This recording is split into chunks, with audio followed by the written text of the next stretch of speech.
Seja muito bem-vindo, seja muito bem-vinda. Está começando o Cláusula Livre, um podcast para falar com gente que inspira a gente. Eu sou Carlos Madeira e aqui a conversa vai rolar em torno de pessoas que constroem bases históricas, gente que enfrenta desafios e gente que deixa marcas no mundo ao seu redor. Este é um espaço de diálogo, é um espaço de escuta e é um espaço de ótimas ideias para compartilhar com aqueles que gostam de conversar, de ouvir histórias de pessoas que inspiram pessoas. Este é o nosso papel, é essa a nossa vocação. Então, fique com a gente, porque sempre haverá uma história que precisa ser conhecida. Vamos conversar?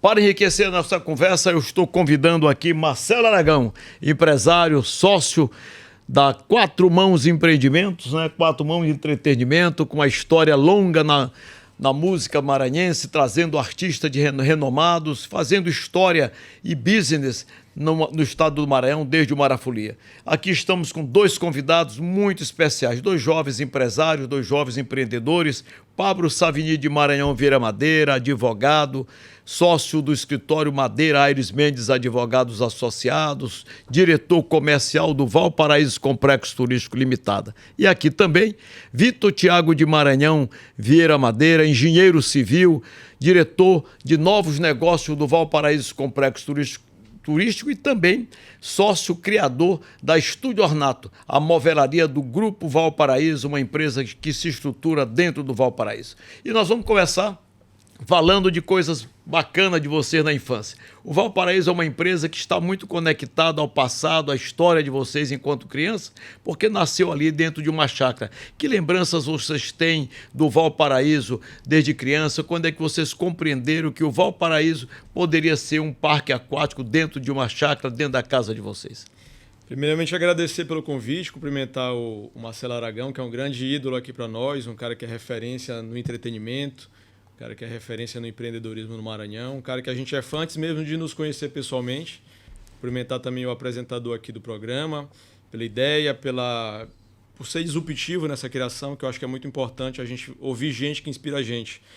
Falando de Valparaíso, eu fico muito sempre tocado quando eu lembro da história do Valparaíso, porque é um empreendimento que nasceu no seio de uma chácara familiar, uma chácara que tratava de dias de lazer em família, e que, quando nós menos esperamos, na verdade, virou um lugar com um monte de gente desconhecida, que eram visitantes que passaram a visitar, banhar numa piscina que antes a gente banhava para brincar, e hoje, né, virou história. A gente recebia amigos lá e hoje a gente recebe, num domingo, 4.000 pessoas que a gente nunca viu na vida. Então, quando a gente para tentar lembrar de como era o Valparaíso, na época que era um sítio, a gente sempre tem memórias muito legais, porque a gente via onde hoje tem gente descendo no toboágua, a gente lembra de um boi pastando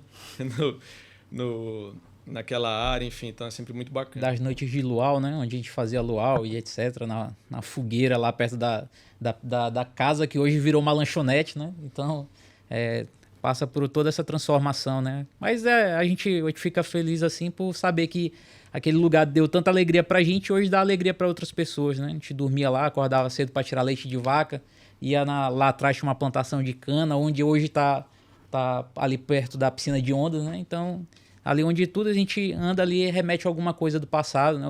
Os pés de fruta que alguns já saíram, outros permanecem. E eu acho que sempre tem lembranças assim do dia a dia, né? Do momento que a gente vivia ali como quando criança, né?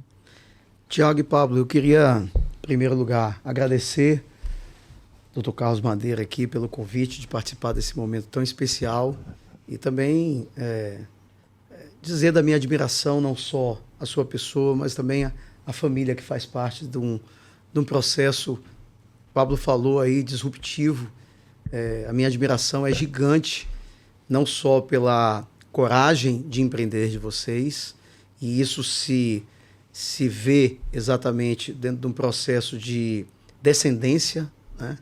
Conheço exatamente do como foi desafiador, né, para o doutor Madeira, para a dona Mara, transformar essa chácara nesse nesse complexo que hoje é certamente um dos maiores do Brasil, em termos de lazer e entretenimento.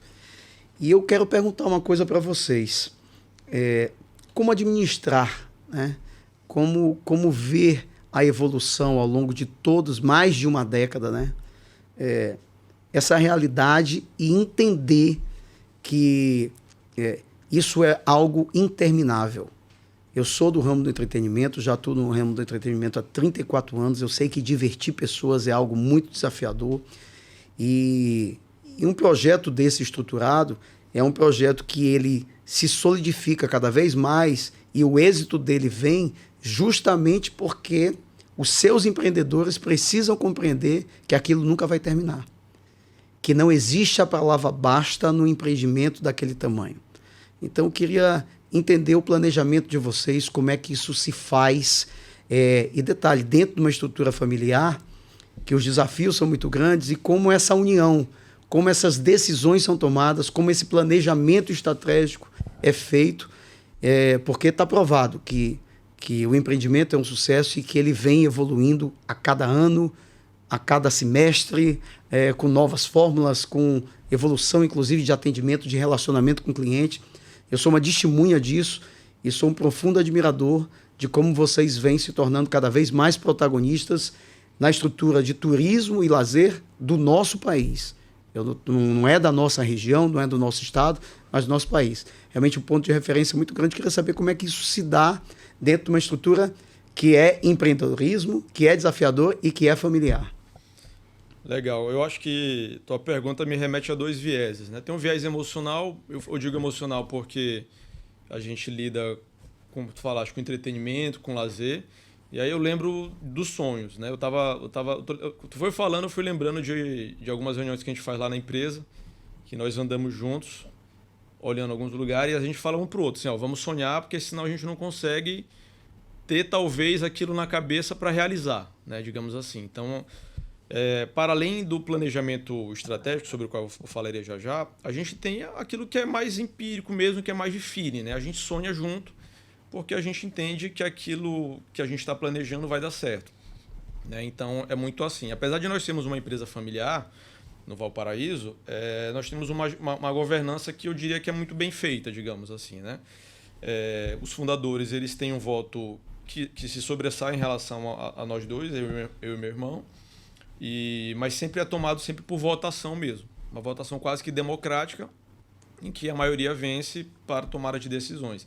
Hoje nós temos um master plan com previsão de crescimento para 10 anos, prevendo onde a gente quer chegar, né? Isso foi feito por um escritório de arquitetura que é focado em parques temáticos, em parques aquáticos, então a gente já sabe hoje aonde quer chegar. Óbvio que no meio do caminho a gente tem que mudar por questões às vezes culturais, questões às vezes imponderáveis, como uma pandemia da vida, mas hoje a gente já tem isso um pouco, mais ou menos, bem delineado, né? E aí, para além disso, todos nós temos outra profissão. Então, eu, além do PAC, sou advogado. Meu irmão, além do Valparaíso, ele também é engenheiro civil e tem a marcenaria Ornato. Minha mãe, ela é a que fica realmente full time lá no Valparaíso. Então, nós todos temos essa outra profissão que acaba por não nos dar a totalidade do tempo lá no Valparaíso. Então, fazemos reuniões semanais para fazer essas escolhas, dessas reuniões, dessas tomadas de decisão estratégica, né? Mas sempre com base no master plan de 10 anos que a gente já está previsto. Então, normalmente, a gente decide as nossas prioridades, seja com base no master plan, seja com base nessas questões que surgem a partir das necessidades mais casuísticas mesmo que vão surgindo. Eu diria que é um desafio muito grande, porque apesar de ser de fato interminável, o entretenimento é interminável, quando eu penso que uma obra terminou e que o caixa vai dar um fôlego, vem outra, porque nós somos realmente incomodados. A gente gosta de ser incomodado no sentido de que a gente não está nunca achando que o negócio está pronto. Então, o Valparaíso, a gente não mira num parque temático brasileiro. A gente mira em Disney, a gente mira em Parque da Ásia, a gente mira alto para tentar acertar o mais próximo possível de algo que beira a excelência. Então, é mais ou menos assim que a gente segue, né, lá no Valparaíso. De se manter ali inconformado, né?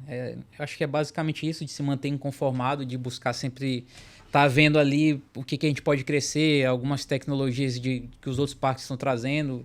E isso não só na questão de entretenimento, mas toda a questão de atendimento, né? Saber tecnologia para ter mais comodidade para o cliente ali, de ter acesso facial, vending machine. Então, tudo que tiver ali, a gente sempre tá viajando, buscando trazer novidades para ter todos esses... atender melhor o cliente, né? E quanto à questão até que o Pablo falou, da governança, das tomadas de decisão, a gente tem esse conselho, né?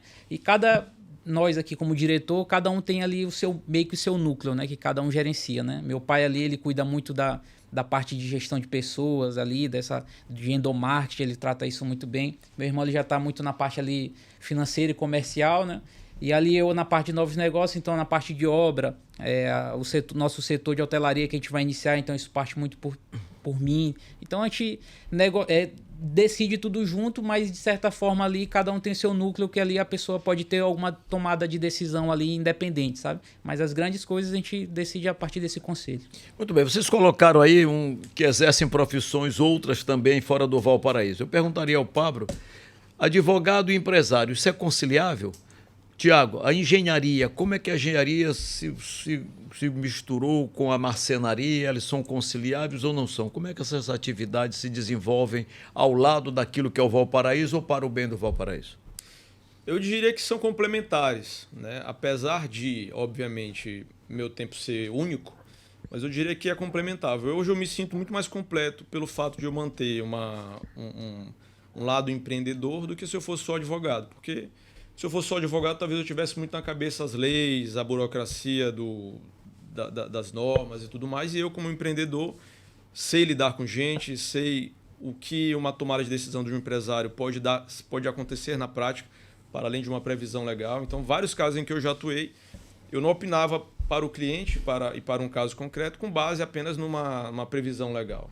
Eu atuava e opinava com base uma perspectiva de empreendedor, porque eu sabia que às vezes aquela decisão... Compreendendo a dor do empreendedorismo. Porque se eu opinasse para ele, não, isso aqui tem uma previsão no Código Civil, isso aqui tem uma previsão no Código de Defesa do Consumidor, mas para além daquilo, qual é a outra consequência para ele? Então, eu diria que para mim, no meu caso concreto, são complementares, até porque hoje na advocacia nós temos que saber ser captadores de clientes. Nós temos que saber como vender o nosso produto na advocacia. Então, não estão mais separadas as coisas. Pelo contrário, nós vemos que hoje há uma complementariedade.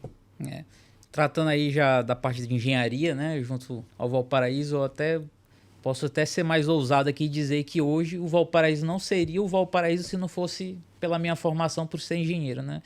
Graças à minha formação e experiência em ter me formado em engenharia civil, meu pai me fez aí rodar o Maranhão trabalhando no Mateus Supermercado para ter experiência. E logo depois disso a gente teve a TH3, né, engenharia, que hoje presta serviço para o Valparaíso. E isso, é claro, reduz todo o custo de implantação, nossa manutenção fica mais fácil, fica uma manutenção mais em dia. Então eu chego a dizer que se não fosse a TH3, se não fosse ali o viés de ter engenharia, talvez a gente não tivesse no Valparaíso da forma que está, pela questão de redução de custo mesmo, de ter uma mão de obra qualificada nossa internamente, de poder escalar. Então, graças à engenharia, a gente fez o orçamento da hotelaria, viu ali os móveis ali, que ia ser um valor até vultoso. Eu estudei aquele negócio, criei a marcenaria, a gente começou a estudar a questão de fazer pavimentação, bloco. Eu estudei aquilo ali, a gente criou uma indústria de bloco, de pré-moldados. Então, assim, estudou a parte de serralheria, que era um custo absurdo. Fui lá, estudei aquilo. Hoje a gente faz as nossas estruturas metálicas, faz a manutenção de estrutura metálica. Então, tudo isso reduz, a gente consegue moldar, fazer aquilo de uma forma, num time que a gente quer, da forma que a gente quer. Então, eu acho que eu posso dizer isso aí com um certo respaldo. Eu acho que o Valparaíso não seria o Valparaíso se não fosse a TH3 Engenharia, né? A Estúdio Ornato e esse viés aí. Tiago e Pablo, vocês falaram, o Pablo inclusive falou com muita profundidade a respeito do planejamento estratégico e do master plan que vocês contrataram para imaginar o futuro do Valparaíso nos próximos 10 anos. Da onde veio essa capacidade de se ver lá na frente, de fazer uma gestão profissional e com resultado em eficiência? Outra pergunta. Hoje, queria saber quantos colaboradores tem o Valparaíso, né, o empreendimento, o complexo turístico. E dentro desse master plan, onde vocês já estão focando em centro de convenções, em hotelaria, aonde esse sonho vai chegar? É muito importante a gente tentar entender de onde está vindo a visão de vocês, porque nós somos um estado que até pouco tempo atrás a gente era o rescaldo do Nordeste e sem identidade para o Norte. Então nós éramos o meio norte do Brasil, que poderia ser uma grande virtude, mas isso trouxe para a gente uma falta de identidade, de a gente se posicionar enquanto destino turístico de uma maneira muito própria. Então nós não éramos nem o norte, nós não nos achávamos identidade para explorar a Amazônia, as riquezas da Amazônia, e nós somos um estado com características muito distantes, efetivamente, do sol, da praia, do coqueiro, da areia do Nordeste, vamos dizer assim. Né? Nós temos uma estação chuvosa muito longa, né? Então nós éramos prejudicados nisso. Hoje a gente vê uma política pública, tanto municipal quanto estadual, começando a gerar resultados. Nós parece que seremos um destino turístico a ser lembrado pela população brasileira, pelo menos no primeiro momento. Inclusive foi anunciado esta semana, efetivamente o primeiro voo internacional ligando o Maranhão à Europa, que é um grande destino, né?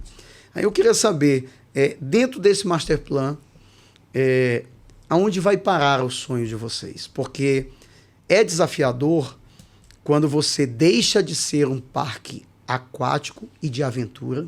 É importante que hoje é Valparaíso Adventure Park, né? Então você já tem um viés de elencar o arvorismo, né? Explorar a natureza que é abundante ali no entorno de vocês. Mas eu pergunto, esse passo a mais para a hotelaria, para o centro de convenções, aonde está o master plan de vocês? Aonde vocês querem chegar? O que o complexo turístico Valparaíso vai oferecer para o nosso estado, para a nossa cidade, esse aparelho que vocês vão colocar à disposição desse ecossistema que é muito gigante também e que a gente é muito carente dentro desse cenário. Muito bem. Legal. Eu acho que assim, a primeira coisa que acho que é muito, muito importante para a gente, talvez até para o teu setor, é benchmark, né? É nós olharmos para o lado. Né? Olharmos para o lado no sentido de entender o que o concorrente está fazendo e o que não é diretamente concorrente, mas que tem talvez algum ponto de ligação esteja fazendo. Nós temos alguns benchmarks, sejam internacionais, que estão longe, mas que a gente tem que enxergar o que eles estão fazendo, exemplo da Disney, que começou como um estúdio de animação, virou um parque temático e hoje tem canais de televisão, tem rádios, mexe com música e tudo mais. Então, a gente tem que entender onde é que nós, enquanto empresa, conseguiríamos nos conectar com algumas dessas coisas.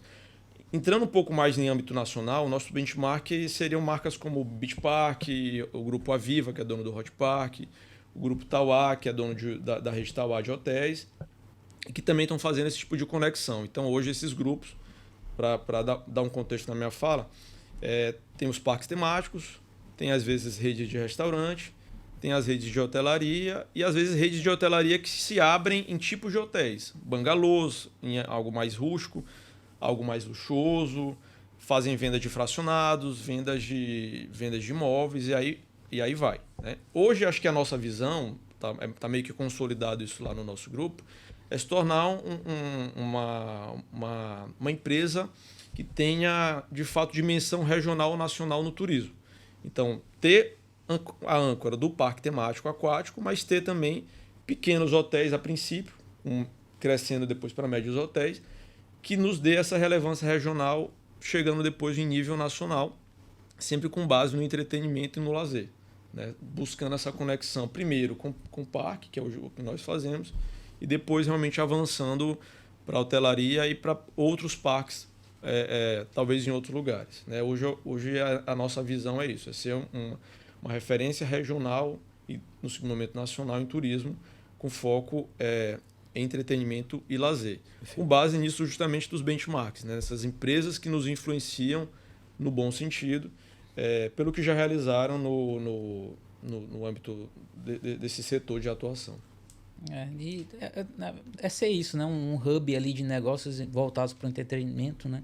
A gente até sonha muito também em ter um parque indoor para até falou da questão do período chuvoso, né? A gente tem muito essa dificuldade, né? De não ter uma perenidade no negócio, né? Então a gente fica 6 meses aí praticamente patinando por conta do inverno, então a gente, para nossa sobrevivência intensa, né? Exato. Então até para nossa sobrevivência como empresa, a gente precisa abrir um pouco esse guarda-chuva para fugir um pouco dessa sazonalidade, né? Buscar talvez fazer um parque indoor, fortalecer a parte mais de hotelaria em alguns pontos que não sofrem tanto, né? Porque imagina, a pessoa consegue ir para um parque aquático, consegue viajar, consegue fazer alguma coisa, mas a pessoa ir para um parque aquático no período de chuva é um negócio meio complicado. Então a gente já busca fazer isso, né? Perfeito. Pablo e Tiago, que valores da infância vocês carregam na forma de fazer negócios que vocês fazem hoje? Que valores da infância vocês acham que estão presentes no dia a dia dos negócios que vocês lidam hoje? O primeiro que eu diria seria a transparência, né? Isso é um valor muito presente na nossa formação, a transparência. O segundo que está aliado à transparência é a honestidade. É algo que é muito claro para nós, é nunca se sobrepor em prol de algo maior, que seria financeiramente falando, em detrimento aí da honestidade com as pessoas com quem nós nos relacionamos. Eu acho que também até a questão de, não sei se pode ser dito isso, né, mas a humildade, né? A gente, até pela questão da origem do meu pai, do nosso pai, na verdade, né? A gente tem muito isso, a gente sempre tenta ter isso presente, sabe? De ter a humildade, de saber também respeitar a origem a nossa origem, né? Eu acho que isso é um ponto a ser dito também. Eu sou testemunha, até porque hoje tenho um relacionamento pessoal com vocês, e a transparência, a honestidade, a humildade. Inclusive eu tenho uma frase que eu digo que o nosso maior professor, a maior virtude do ser humano é a humildade, né? E o nosso maior professor dessa virtude foi Jesus Cristo, né? E a gente precisa entender que realmente isso tanto abre portas quanto nos traz muitas oportunidades, né? Vocês falaram sobre inquietude, sobre inconformismo, e eu provoco mais uma vez vocês em relação a essa questão. Quem é que trouxe essa principal virtude? De onde vem essa herança? É de Dona Mara, de Dr. Madeira?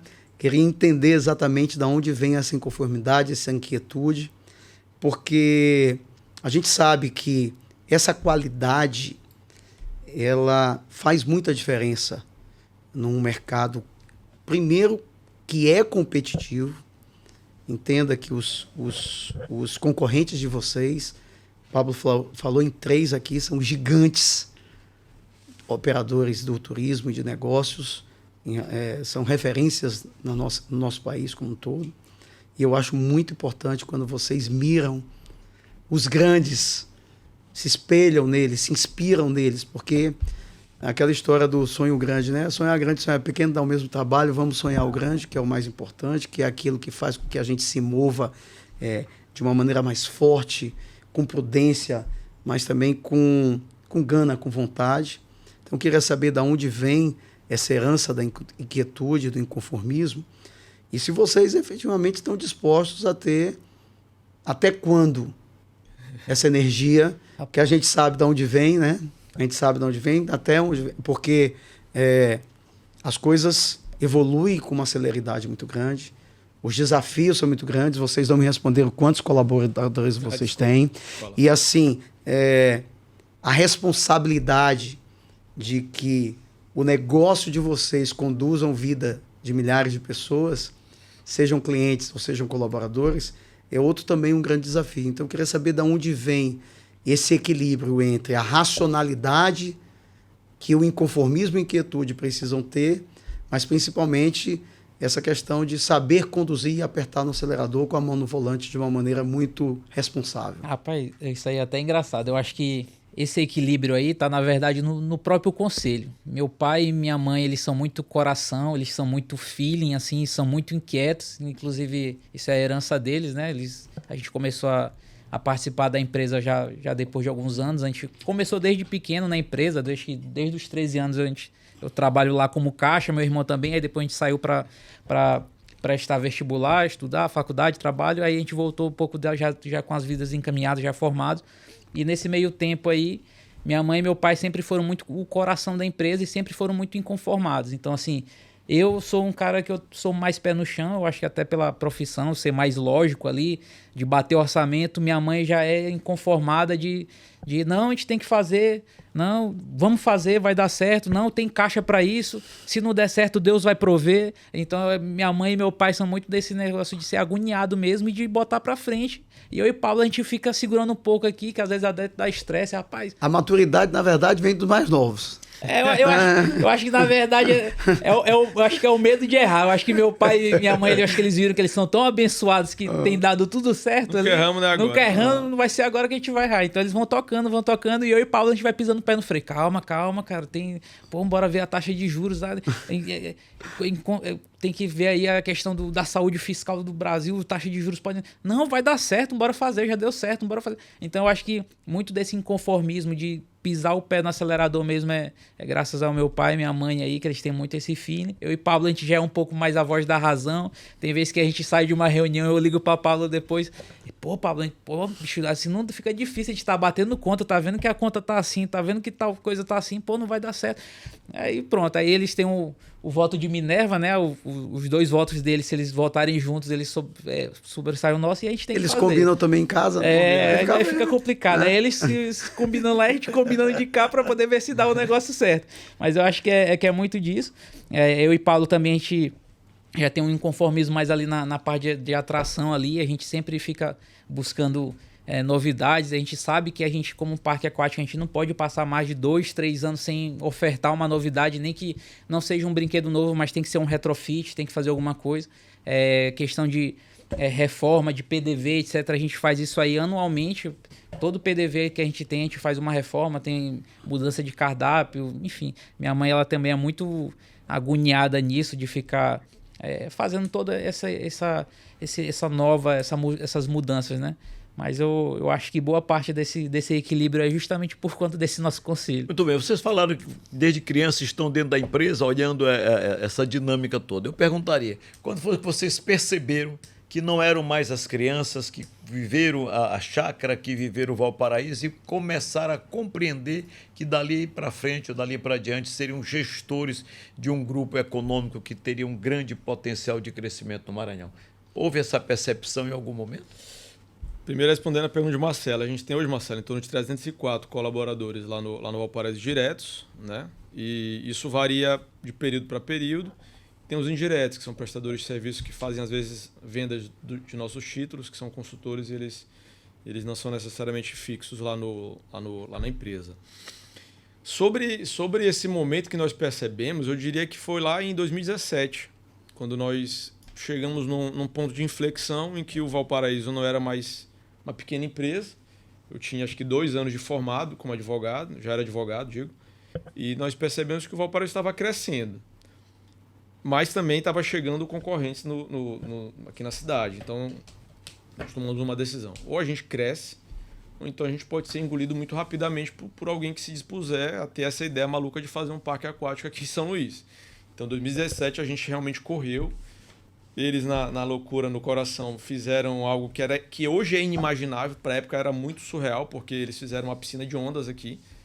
Só naquela piscina de ondas, a Isla Negra, foram mais de 430 caçambas, não foi? Só para aterrar aquela área ali. Naquele momento, quase 10 anos atrás, aquilo ali foi um recurso financeiro que a gente praticamente não dispunha.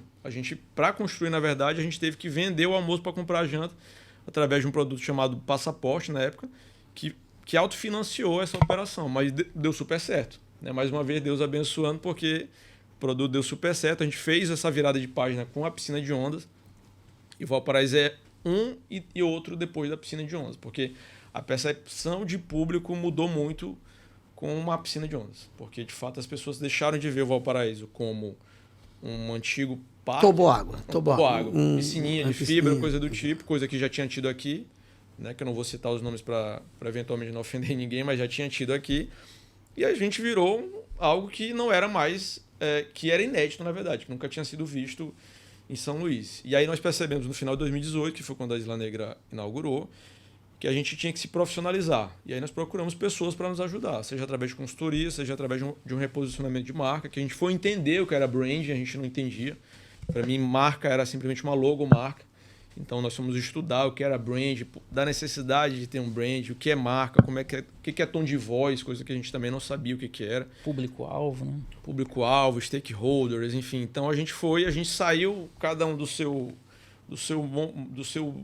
Mundo, sua zona né? de conforto, né? Porque isso não era da minha zona de conforto, para saber dessa parte realmente de uma gestão um pouco mais profunda. E aí nós percebemos que a gente tinha que entrar sob pena de sermos engolidos pelo mercado. Existe medo de não honrar, por assim dizer, o legado da família? Vocês já passaram por esse sentimento em algum momento? Não, porque a gente constrói juntos, né? Então, construindo juntos. Eu acho que a gente não...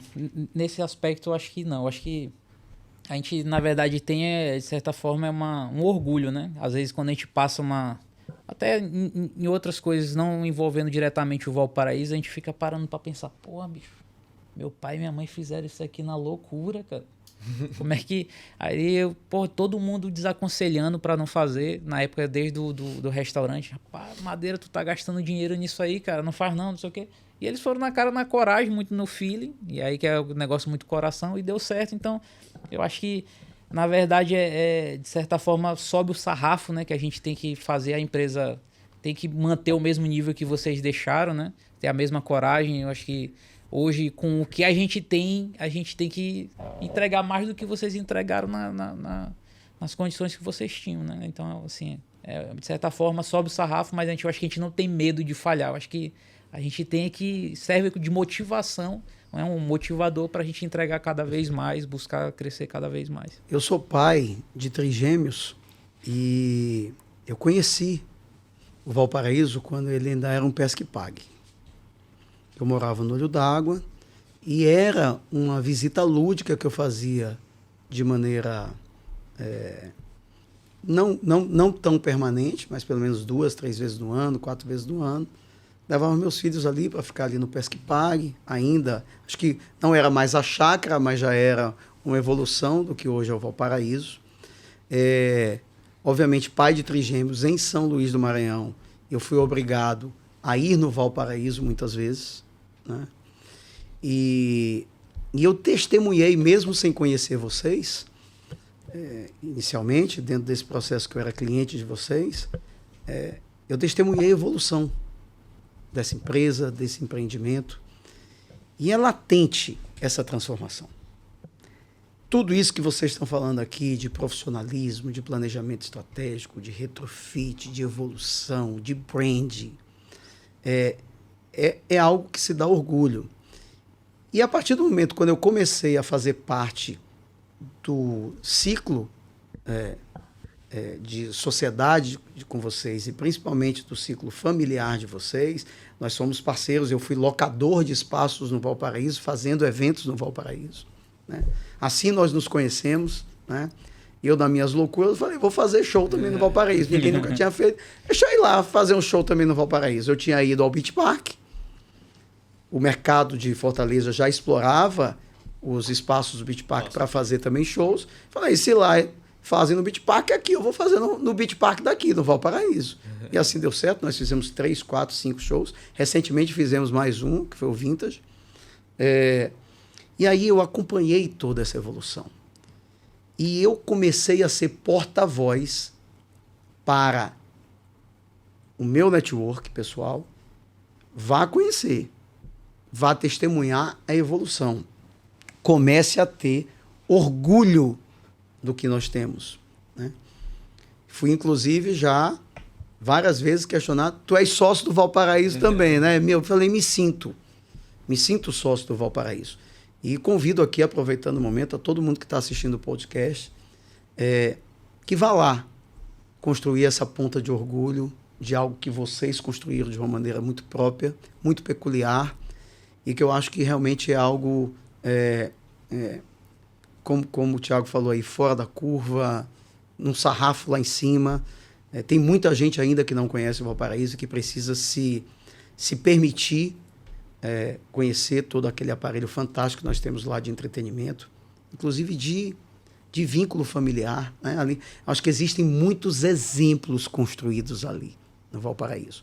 Existe muita verdade em tudo que a gente ali começa a perceber, tanto utilizando o aparelho da diversão, como também, como eu digo, pouquíssimos locais em São Luís do Maranhão tem uma jardinagem tão linda. Dona Mara, um beijo para a senhora, porque eu sei que isso é obra do seu carinho com a jardinagem, né, com o paisagismo. Mas aí eu pergunto, essa questão de você olhar para fora e ver tudo isso que foi construído, ter 304 famílias diretamente envolvidas, num desafio que é de um estado onde o turismo nunca foi política pública de prioridade, num estado onde chove 6 meses no ano. Da onde vem essa capacidade de se reinventar? Da onde vem essa capacidade de ser realmente uma referência de tanto êxito? E da onde vem esse equilíbrio?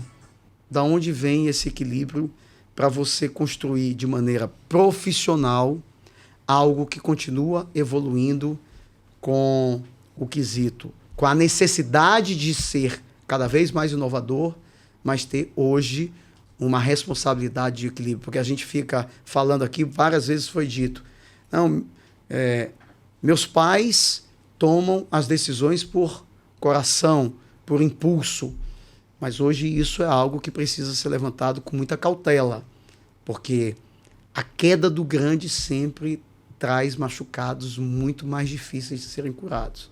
Então é óbvio que precisa se ter um senso de responsabilidade muito grande, porque não pode mais deixar de desenvolver e de evoluir. Isso é uma obrigação de vocês, para o tamanho que vocês chegaram, mas ao mesmo tempo tendo a responsabilidade de saber que qualquer queda, principalmente no país como a gente vive, né, ela é uma queda que pode ser muito perigosa, né? Dolorosa. Eu acho que assim, é clichê dizer isso, né? Mas ao longo do tempo, eu falo por mim particularmente, eu me apaixonei muito por aquilo ali, né? Gostei demais de viver aquilo ali, de empreender nesse ramo. E isso foi o primeiro ponto de partida para a partir dali, né? De fato gostar, querer, enfim, e me sentir desafiado.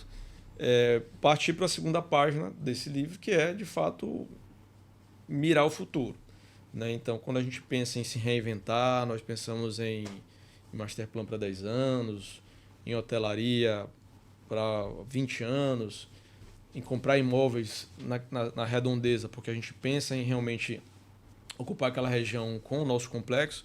Então a gente saiu da paixão, que de fato nos moveu muito no começo, e todos nós ainda somos apaixonados, claro, mas pensando nessa visão macro de ser uma referência regional, nacional na parte do turismo. Então a gente entendeu que havia, junto com a paixão, primeiro, e depois com a necessidade de crescer, e isso foi uma lição que um grande amigo do meu pai deu para ele, que é o Matheus, Wilson Matheus.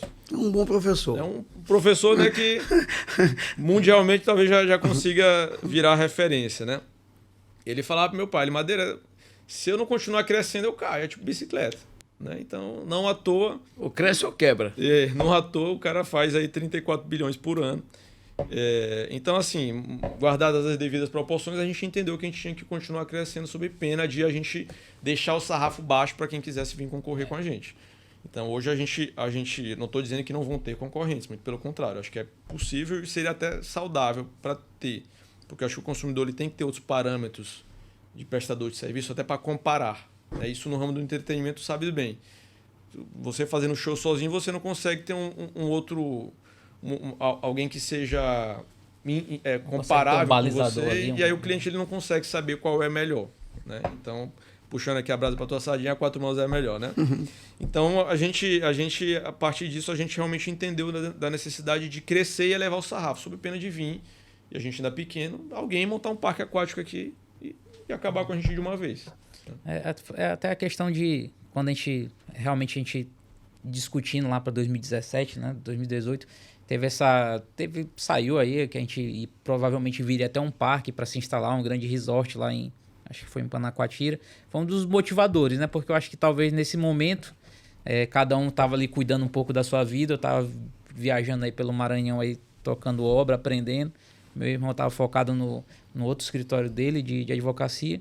E nesse momento eu acho que foi ali para instigar, né? E aí a gente se voltou para a empresa, procurou crescer justamente para poder subir essa barreira de entrada, né? Hoje, para a pessoa chegar oferecendo o que o Valparaíso tem, não é um investimento qualquer, né? Vai valer a pena esse payback desse cara de brigar com a gente?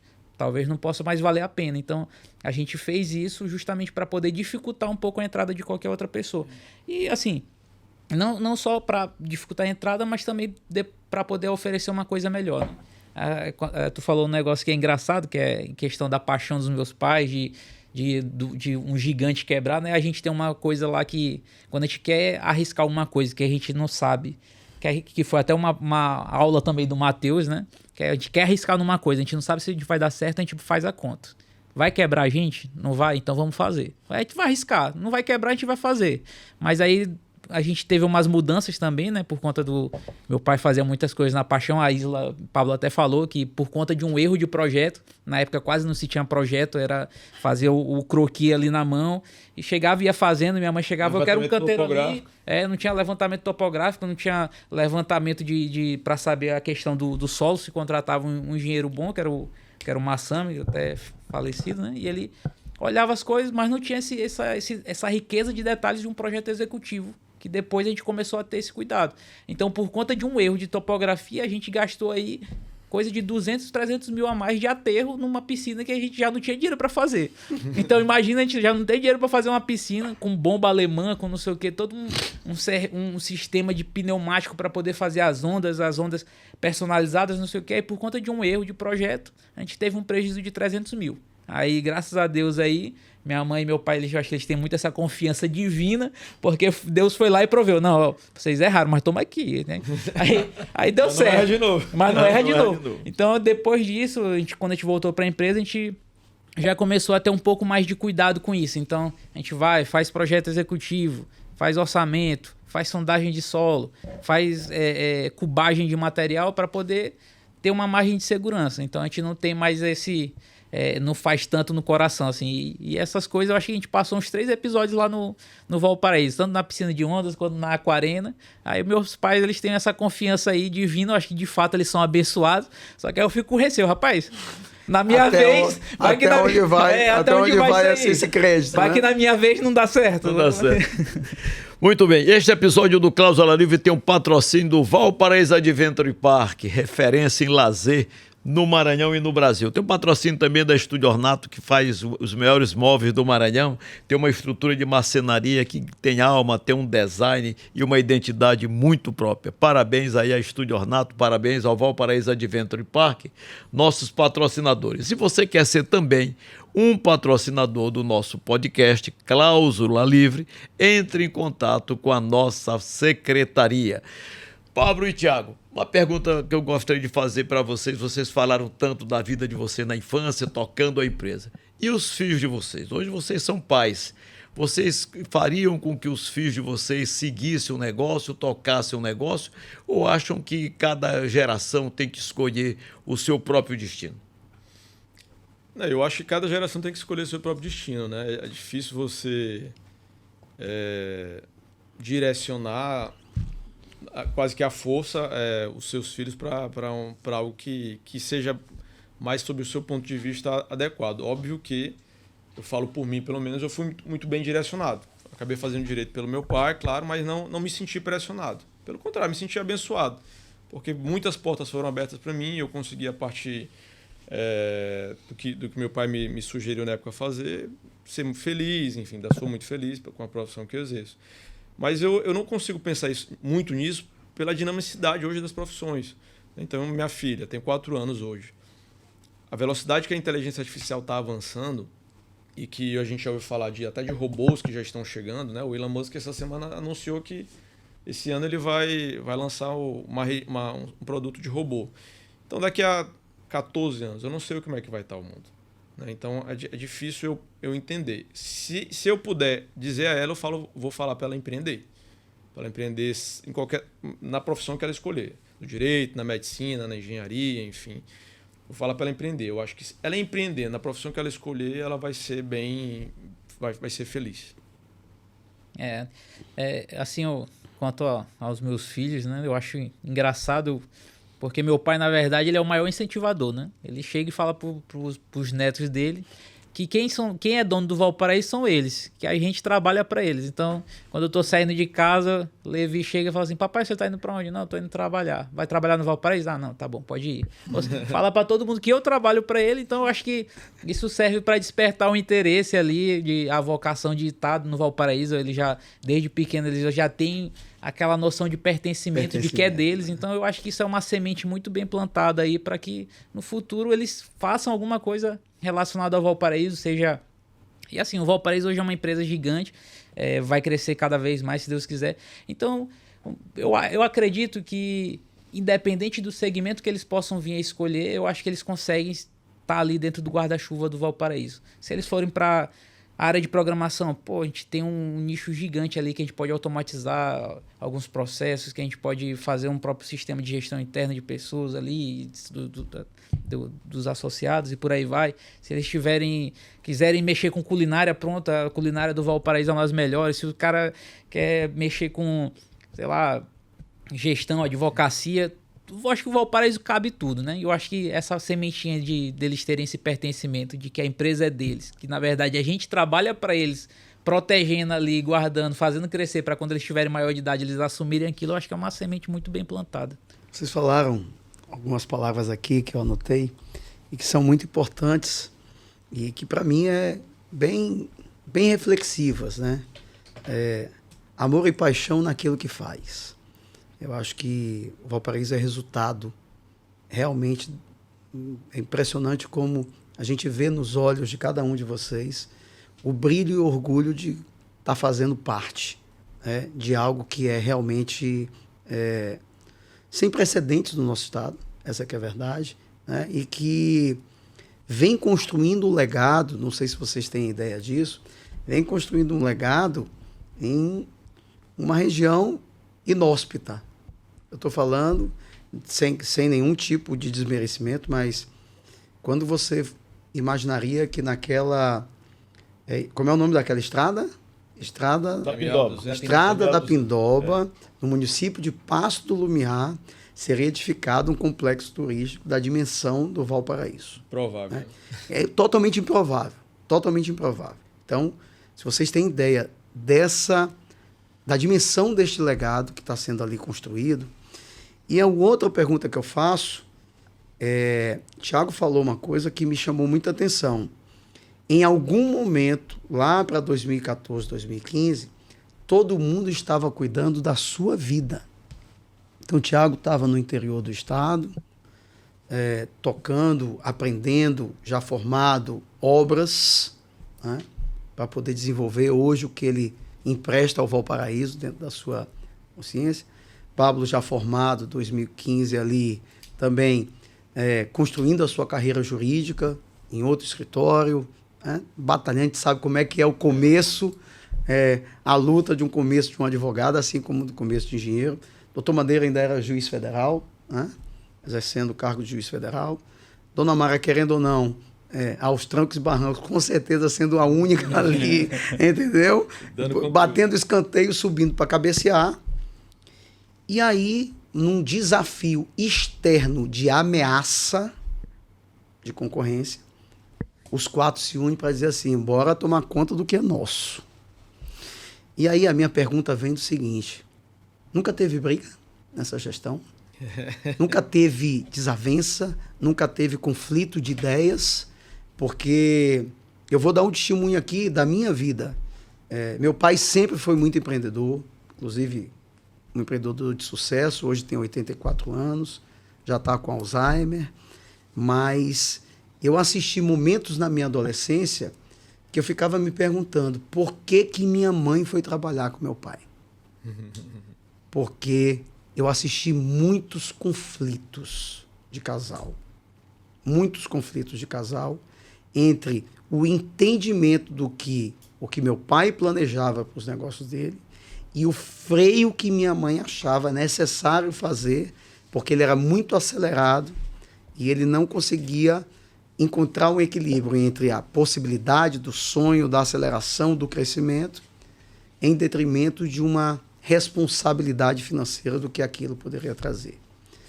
Tanto é que eu sempre disse, e admiro muito vocês, uma família trabalhando juntos, ela precisa ter muito discernimento, ela precisa ter muita maturidade, para que não se leve para o seio familiar os conflitos que uma sociedade traz na percepção daquilo que personalissimamente um entende e o outro diverge.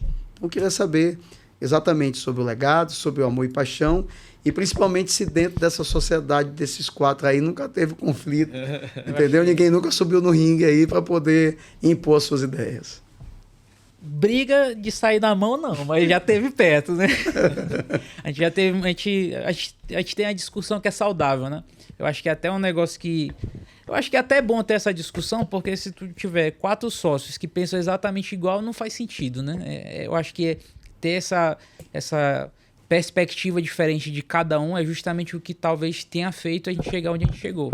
Então, eu tenho uma perspectiva muito analítica, de olhar custo, de ver se vai dar certo, de ver talvez um retorno, se vai fazer sentido, se não vai. Pablo também tem muito essa visão, mas ele também já é mais voltado ali para a visão comercial do negócio. Meu pai, ele pensa muito também nessa questão de pessoas, comercial do negócio. Minha mãe, ela engloba um pouco de tudo. Então, assim, é saudável ter discussão e eu acho que é muito difícil a gente ter tido uma decisão que a gente não tenha discutido ali, claro que de forma respeitosa, e até na hora que a gente está discutindo. Meu pai não é meu pai é o Dr. Madeira, diretor ali de pessoa, o CEO do parque. Minha mãe não é minha mãe, é a diretora geral do parque, e aí vai. Então, eu acho que tem uma discussão sim saudável, e eu acho que é justamente essa diferença de perspectivas, essas discussões que fazem a gente chegar onde a gente chegou. Então, a gente, muitas das vezes, o que meu pai queria ali, que decidia, a gente achava que talvez não fosse o melhor momento, o que eu queria talvez não fosse o melhor momento, e a gente vai decidindo em comum acordo e vai tocando. E de forma muito respeitosa. Então eu acho que assim, a gente consegue separar também muito bem, né? Quando a gente está ali no momento ali na sala da diretoria, ali no Valparaíso, nós até discutindo às vezes num pleno almoço domingo, a gente está discutindo aquilo, daqui a pouco a gente está se encontrando na casa da minha mãe, conversando, e já não se fala mais tanto daquela discussão, daquela decisão que teve. Então eu acho que a gente toca com muita harmonia, a gente nunca teve uma discussão para ficar um sem falar com o outro. Eu acho que a gente sabe separar bem, assim, sabe? Muito bem, nós estamos chegando ao final do nosso podcast desse episódio. Eu quero encerrar aqui perguntando a vocês. Se algum jovem perguntasse a vocês se vale a pena empreender no Brasil, que resposta vocês diriam para esse jovem com sinceridade? Eu diria que empreender no Brasil é uma questão de sobrevivência. Se você não empreender no Brasil, você está fadado a ser levado pela onda que as pessoas criarem para você. Então, empreender no Brasil é uma questão de sobrevivência. O Brasil, apesar dos pesares, é um país de oportunidades. Eu acho que, enfim, é nosso país. Eu acho que nós temos que mais lutar por ele do que outra coisa. Então, gosto muito do meu país. Agradeço a Deus por ter me feito nascer aqui, ainda mais no âmbito familiar no qual eu nasci.